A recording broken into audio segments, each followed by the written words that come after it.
saya menyatakan I stand with Said Didu. Terus berjuang. 3, 2, 1. Inilah sosok Said Didu, aktif. Saya itu tidak pernah anti pembangunan. Yang anti adalah perampokan. Ya. Nah, jadi saya lihat begini. Pak Jokowi ini sudah memikirkan dinastinya, bukan memikirkan dirinya lagi. Mungkin saja sudah terpikir, kalau ini nggak laku, maka Jan Etes tidak menjadi presiden. Jan Etes ya? Jan Etes cucunya. Jadi ini adalah benar, kata Pak Anies itu, the family man. Ini. Jadi perencanaan keluarganya sangat bagus. Kalau ini jadi, PIK 2 ini jadi, mungkin Jan Etes akan jadi presiden. Itu. Bukan Gibran ya? Bukan, Gibran sudah selesai. Ya, nanti Jan Etes. Ya. Nama Muhammad Said Didu, lahir Pindrang, Sumatera Selatan pada tanggal 2 Mei 1962. Muhammad Said Didu merupakan sarjana Teknik Industri Institut Pertanian Bogor. Ia menggondol gelar sarjana pada tahun 1985. Kemudian melanjutkan hingga pada program doktoral di kampus yang sama, IPB, dengan lulus predikat summa cum laude. Selain tertarik dan terlibat dengan dunia politik, ternyata Muhammad Said Didu juga merupakan seorang birokrat dan profesional yang handal. Untuk keterlibatannya dalam dunia sosial dan politik, pada tahun 1997 hingga 1999, Said Didu pernah menjabat anggota MPR. Selain itu, Said Didu juga pernah aktif pada organisasi profesi PII, Persatuan Insinyur Indonesia, dan juga Ikatan Cendekiawan Muslim Indonesia, ICMI. Ini sederet jabatan yang pernah diemban Said Didu sebagai seorang birokrat dan profesional. Pada tahun 1987, Muhammad Said Didu pernah meniti karir birokrat pada Badan Pengkajian dan Penerapan Teknologi BPPT. Ia merintis karir PNS, pegawai negeri sipil, dari bawah, mulai menjadi staf peneliti, pimpinan proyek, direktur teknologi agribisnis, hingga akhirnya pada tahun 2004, Said Didu menjadi tim ahli Menteri Riset dan Teknologi atau Kepala BPPT. Kemudian pada tahun 2005 hingga 2010, Said Didu menjadi Sekretaris Kementerian Badan Usaha Milik Negara. Pada rentang waktu yang sama, sekitar tahun 2006 hingga 2008, Said Didu menjabat Komisaris Independen PTPN 4, dan pada tahun 2008 dia menjabat Komisaris Utama PTPN 4. Pada tahun 2015, Said Didu menjabat Komisaris PT Bukit Asam Tbk. Keterlibatan Said Didu pada pemerintahan Jokowi. Said Didu pernah bekerja dalam jajaran Kabinet Kerja Presiden Jokowi periode pertama. Pada tahun 2014 hingga 2016, dia sempat menjadi staf khusus Menteri Energi Sumber Daya Mineral (ESDM) yang dijabat Sudirman Said.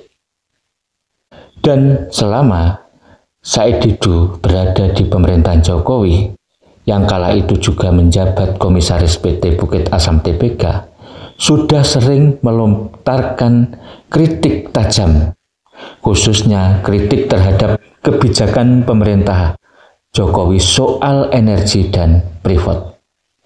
Kemudian tahun 2018, Said Didu diberhentikan dari jabatan komisaris tersebut.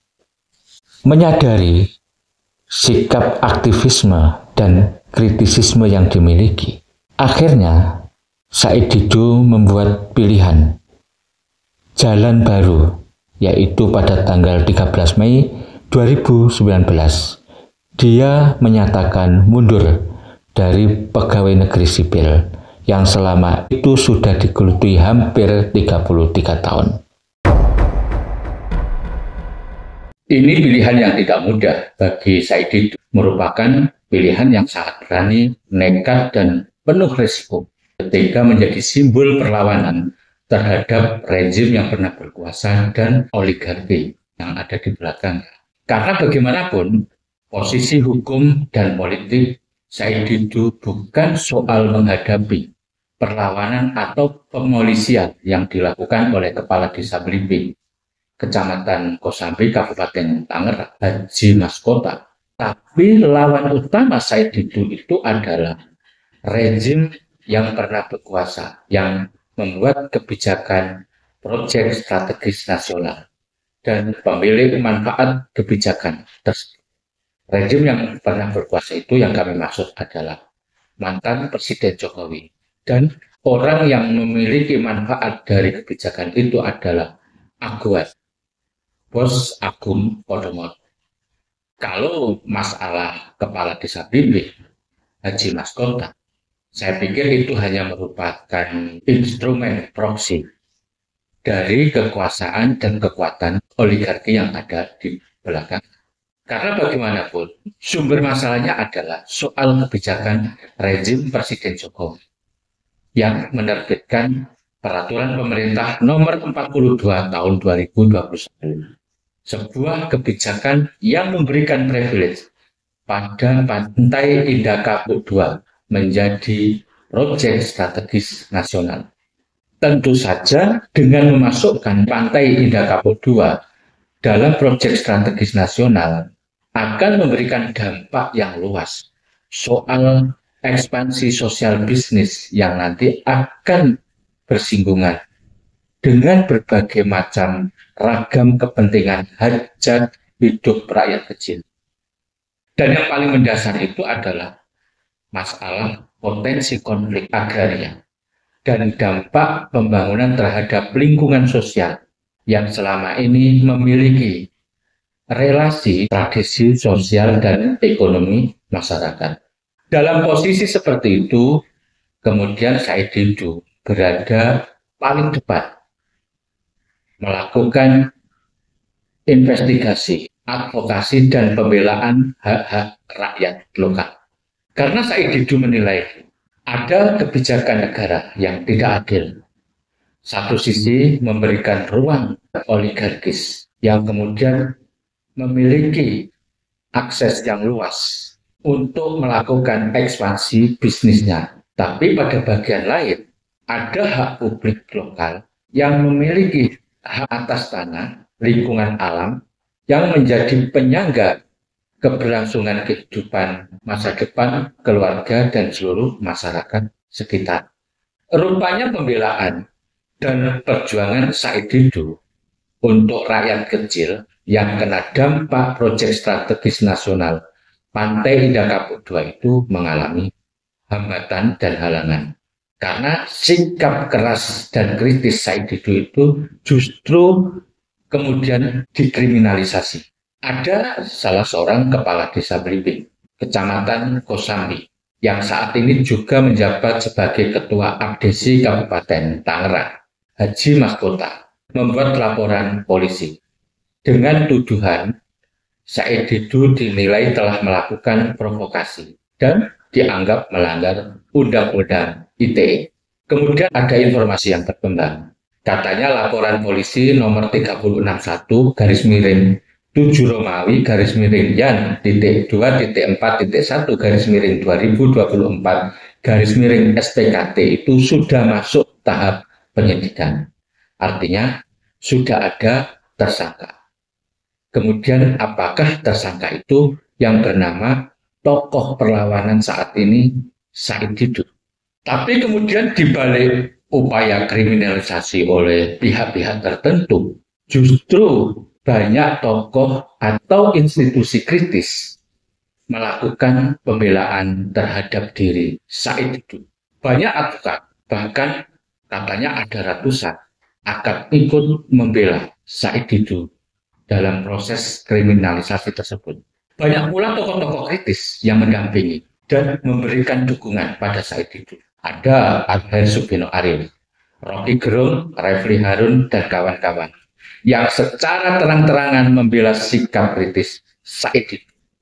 Ada juga Din Samsudin, mantan Ketua Umum PP Muhammadiyah, secara gamblang mengatakan bahwa dalam kasus Said Didu itu ada upaya kriminalisasi dan pembungkaman pada tokoh kritis. Selain itu juga ada pernyataan vulgar Mahfud MD yang kelihatannya melakukan perlawanan terhadap upaya kriminalisasi pada diri Said Didu. Karena menurut Mahfud MD, apa yang dilakukan Said Didu saat ini yang mengkritisi kebijakan proyek strategis nasional yang diberikan pada Pantai Indah Kapuk II itu merupakan hak konstitusi. Kemudian Mahfud bikin pernyataan yang sangat monumental dalam upaya pembelaan pada Said Didu, yaitu I stand by Said Didu. Memang kalau kita cermati, dan jika aparat penegak hukum tidak hati-hati dalam upaya dugaan kriminalisasi terhadap Said Didu ini, maka kemungkinan besar kalau ini tetap terus berlangsung, ada beberapa ketakutan dari publik, yaitu soal adanya konflik vertikal maupun horizontal yang berbasis pada isu SARA.